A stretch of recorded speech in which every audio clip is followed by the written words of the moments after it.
Title जब आप लिखते हैं तो ये वाला पेज ओपन होता है, ठीक। यहाँ पर एथलीट अपने क्रेडेंशियल्स फिल करता है, मतलब अपना लॉगिन आईडी और पासवर्ड डालता है। वो लॉगिन आईडी और पासवर्ड वो होता है जो कि उसे योगासन भारत से मिलता है।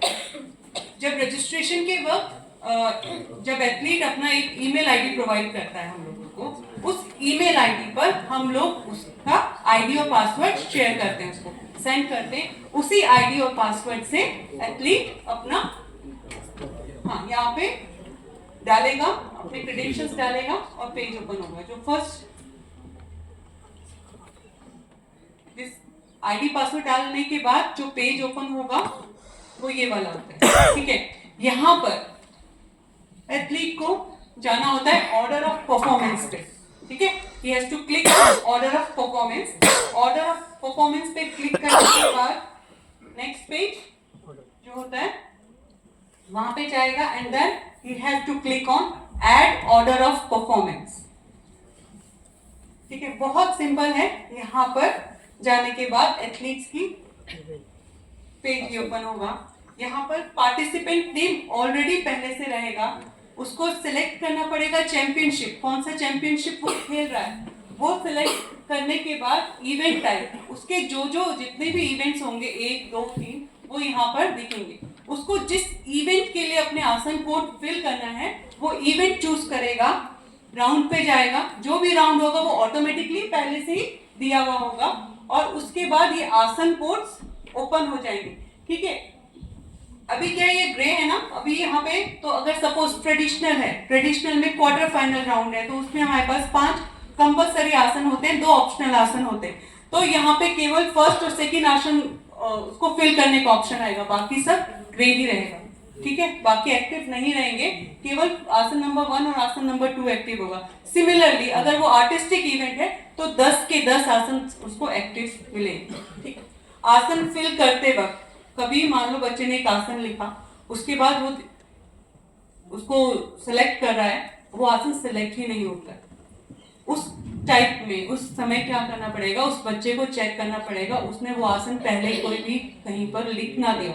अगर उसने पहले वो आसन मेंशन किया होगा सॉफ्टवेयर उस आसन को दोबारा नहीं उठाएगा, ठीक है।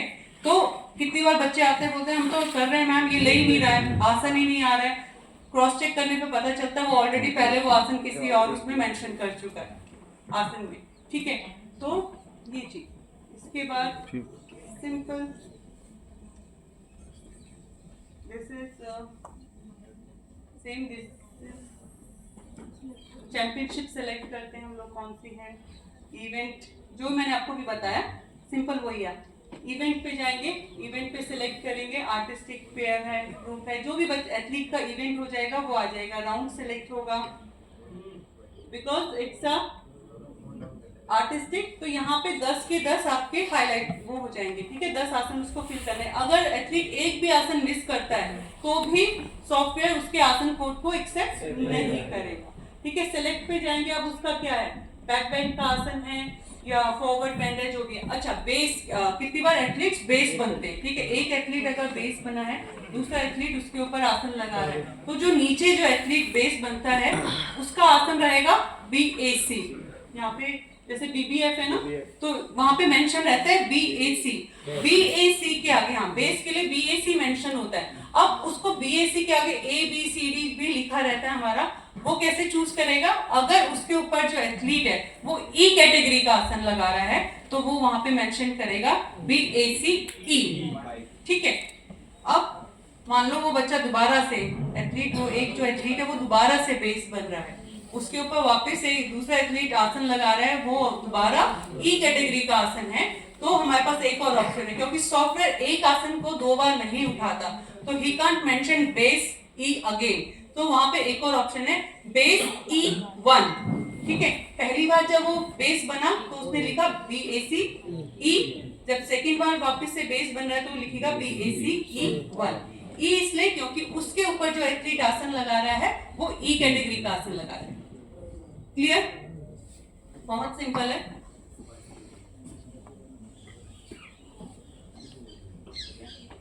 यही है, बहुत ज्यादा नहीं है। एक चीज और ध्यान में रखेंगे, हमेशा चैंपियनशिप में आपके पास जैसे हमारी चैंपियनशिप हम लोग कर लेते हैं, उसके बाद आसन कोच भरने के लिए बोला जाता है। तो काइंडली आप लोग आगे चल के आप कोचेस हैं, अपने एथलीट्स को बोलिए टाइमली अपने आसन कोच फेल कर नहीं करते, वो वहां जाते हैं, पहुंचते हैं, बच्चा भी प्रेशर में होता है, हम लोगों को भी वो वापस से बोलते हैं कि आसन कोड फेल करना है, हमें वापस से पूरा सॉफ्टवेयर चेक करके खोल के करना पड़ता है, फिर उनको पेनल्टी भी पड़ती है। कितना पेनल्टी पड़ता है? 500 रुपये। किस किसने दिया है पेनल्टी? ये देखिए, ये लोग पेनल्टी पे कर चुके हैं TSR को।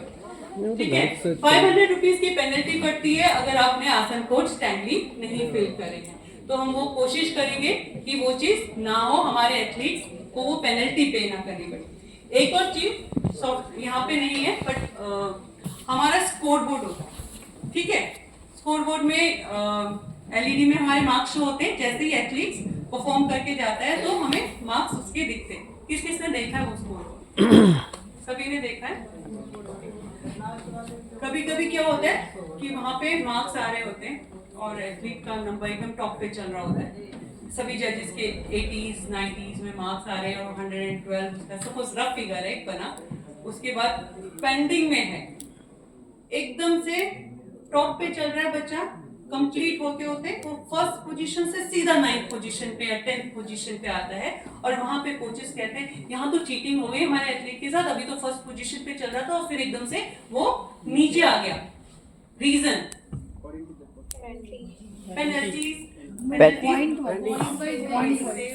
पॉइंट वाइज नीचे आ जाता है। जब मार्क्स दिए जा रहे हैं उस समय वो टोटल मार्क्स है, ठीक है, हाईएस्ट और लोएस्ट मार्क्स उसमें से डिडक्ट नहीं हुए होते हैं। जब पेंडिंग में चल रहा होता है तो हाईएस्ट और लोएस्ट मार्क्स हमारे डिडक्ट नहीं होते हैं। COP के अकॉर्डिंग हमारा हाईएस्ट और लोएस्ट मार्क्स हट जाता है और हम बीच का मीन लेते हैं। ठीक है, एक रीजन हो। दूसरा रीजन टाइम जज। टाइम जज ने अगर किसी आसन में आपको 5 सेकंड से कम का होल्डिंग मेंशन किया है, उस पर्टिकुलर आसन के लिए डिफिकल्टी जज के मार्क्स 0 हो जाता है। ठीक है, तो जब तक टाइम जज का मार्क्स मेंशन नहीं है, दैट मींस सभी आसन के लिए एथलीट सभी आसन के मार्क्स मिले एथलीट को। लेकिन सपोज किसी 2 आसन में एथलीट ने अपना 5 सेकंड से कम का होल्डिंग किया था, तो उस पर्टिकुलर 2 आसन के लिए उस एथलीट का मार्क्स हो जाएगा 0। तो इस वजह से भी बच्चे का स्कोर नीचे आता है। एक और रीजन, कितनी बार लोग बोलते हैं टाइम जज ने तो उसको 99 मार्क्स दिया था लेकिन मैम उसका तो स्कोर ही नहीं हिला, यहाँ चीटिंग कर गए आप हमारे बच्चों के साथ। बहुत को लगता है ऐसे। उसका रीजन, टाइम जज के पास होते हैं 10 number, yes, 5 number for asana holding and 5 marks for the overall time. Okay, suppose athlete का performance, complete performance for artistic pair and artistic single it should be 3 minutes, ठीक है, और आर्टिस्टिक ग्रुप के लिए 4 मिनट्स है। तो अगर एथलीट का परफॉर्मेंस 3 मिनट 2 सेकंड जाता है, तो फॉर एवरी 1 सेकंड 0.5 डिडक्शन 0.5 एक नंबर गया, यस, ठीक है। लेकिन उसके मार्क्स जो जजेस ने उसको मार्क्स दिए वहां पर डिडक्शन नहीं होगा, क्योंकि आसन में होल्डिंग उसकी कंप्लीट है। तो ये रीजन होता है कभी कि टाइम जज ने तो डिडक्शन दिया है लेकिन उसका जो मार्क्स है ना, डिफिकल्टी जजेस के मार्क्स, वो चेंज नहीं होते। क्लियर? Yes ma'am. तो आगे से नेक्स्ट टाइम से ये नहीं बोलेंगे कि अरे ये क्या हो रहा है, उसके तो मार्क्स मेरा जब मैंने परफॉर्म किया था मेरा तो टाइम जज ने 9 नंबर लिखा था, मेरे तो डिफिकल्टी जजेस के मार्क्स कम हो गए थे, लेकिन इनके उसमें तो डिडक्शन ही नहीं हुआ। वहां पे आप देखोगे टाइम जज ने कहाँ पे डिडक्शन दिया, आसनास में डिडक्शन दिया है कि होल टाइम में डिडक्शन दिया। होल टाइम में डिडक्शन आएगा तो उसके मार्क्स चेंज नहीं होंगे, लेकिन अगर आसनास में डिडक्शन है तो मार्क्स चेंज होंगे। ठीक है, तो ये चीजें हम लोगों को एज अ कोच हमेशा ध्यान रखनी।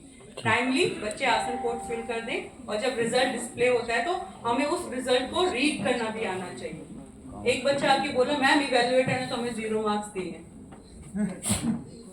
मैम देखिए हमने तो सब कुछ सही किया था, इवैल्यूएटर ने 0। इवेल्युएटर के मार्क्स हमेशा, अगर इवेल्युएटर के मार्क्स मेंशन है, that means there is a penalty and that will be deducted from your final score. Yes. तो इवेल्युएटर का 0 ही रहे तो हमारे लिए अच्छा है, Yes. ठीक है ना। और कोई किसी को कोई क्वेश्चन